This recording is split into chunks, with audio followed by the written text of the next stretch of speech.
Street of Gibraltar, جس کو ancient Greeks اور رومنز پلرز آف ہرکیولیس کے نام سے پہچانتے تھے، یہ ایک تنگ چینل ہے جو اٹلانٹک اوشن کو میڈیٹرینین سی کے ساتھ جوڑتا ہے۔ یہ چھوٹا سمندری چینل دنیا کے دو اہم کانٹیننٹس کے بیچ سے گزرتا ہے، جن کا کم سے کم فاصلہ صرف 13 کلومیٹرز ہے۔ اس پوائنٹ پہ افریقہ اور یورپ اتنے قریب ہو جاتے ہیں کہ ایک طرف کھڑے ہو کر دیکھا جائے تو دوسرا کانٹیننٹ آسانی سے دیکھا جا سکتا ہے، لیکن ابھی تک ان کو آپس میں جوڑنے کے لیے کوئی برج نہیں بنایا گیا۔ دونوں کانٹیننٹس کو آپس میں زمینی راستے سے جوڑنے کے لیے پچھلی کئی دہائیوں سے بے شمار پروپوزلز دیے جا چکے ہیں۔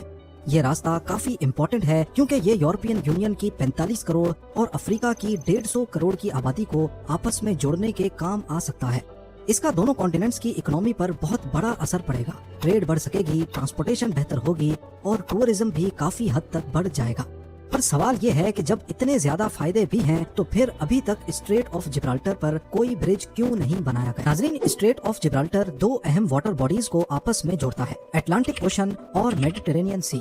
یہ اسٹریٹ قریب 57 کلومیٹر لمبا، جبکہ اسپین کے ٹریفا اور موراکو کے سیریز پوائنٹ سے اس کی چوڑائی صرف 8 میل یا پھر 13 کلومیٹر ہے۔ اور گہرائی کی بات کی جائے تو پورے اسٹریٹ کی ایوریج ڈیپتھ قریب 1200 فیٹ یا پھر 365 میٹرز ہے۔ یہ اسٹریٹ دیکھنے میں جتنا چھوٹا لگتا ہے اتنا ہی اس کی اہمیت بہت زیادہ ہے، کیونکہ یہ میڈیٹرینین اور اٹلانٹک اوشن کے بیچ ایک قدرتی راستہ ہے۔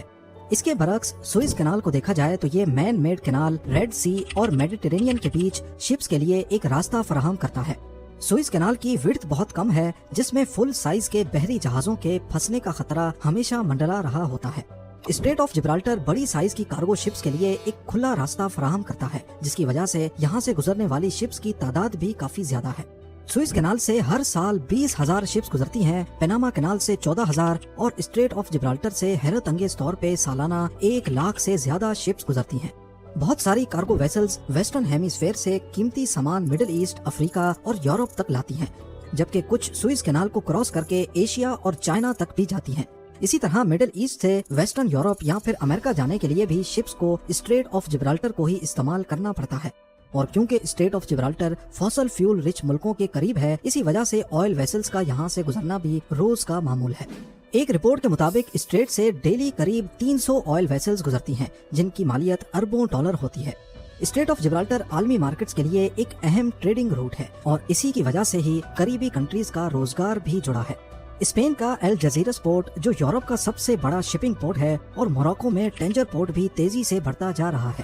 ٹریڈ اور ٹورزم سے ہونے والے ان فائنینشل بینیفٹس کے پیش نظر بہت سے لوگ حیران ہیں کہ دنیا کے ان دو حصوں کو ملانے کے لیے ابھی تک ایک بھی برج کیوں نہیں بنایا گیا۔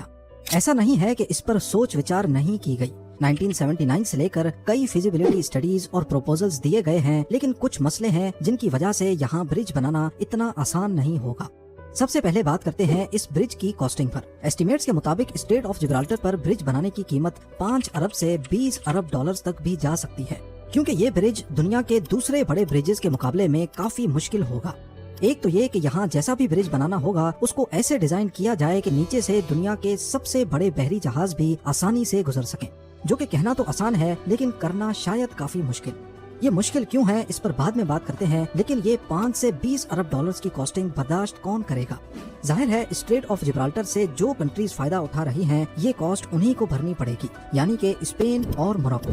پر آج تک ان دونوں کنٹریز کی پولیٹیکل لیڈرشپ کبھی بھی کوئی ایگریمنٹ نہیں کر پائی۔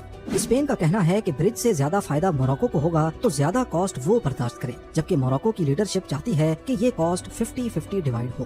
دوسرا مسئلہ ہے برج کی فیزیبلٹی کا، یعنی کہ اس کے بننے کے بعد یہ کتنا فائدے مند ہوگا۔ مثال کے طور پہ یوکے اور فرانس کے بیچ بنائے جانے والے چینل ٹنل کی بات کی جائے تو اس پر 14.5 ارب US ڈالرز کا خرچہ آیا تھا، لیکن ہر سال اس ٹنل کو 2 کروڑ سے زیادہ پیسنجرز استعمال کرتے ہیں۔ ایک پیسنجر یوکے سے 121 پاؤنڈز یا پھر 150 US ڈالرز میں فرانس تک پہنچ سکتا ہے، یعنی ہر سال یہ ٹنل قریب 30 ارب ڈالرز کی کمائی کرتا ہے، اپنی کنسٹرکشن کاسٹ سے بھی ڈبل۔ اسی طرح اگر اسٹریٹ آف جبرالٹر پر برج بنا بھی دیا جائے تو کیا یہ اتنا کما کر دے گا کہ برج کی کاسٹ آسانی سے نکالی جا سکے؟ اس چیز کو کافی شک کی نگاہ سے دیکھا جاتا ہے، کیونکہ موراکو ایک ایسا ملک ہے جس کی GDP صرف 130 بلین ڈالرز ہے، یعنی پاکستان سے بھی آدھی۔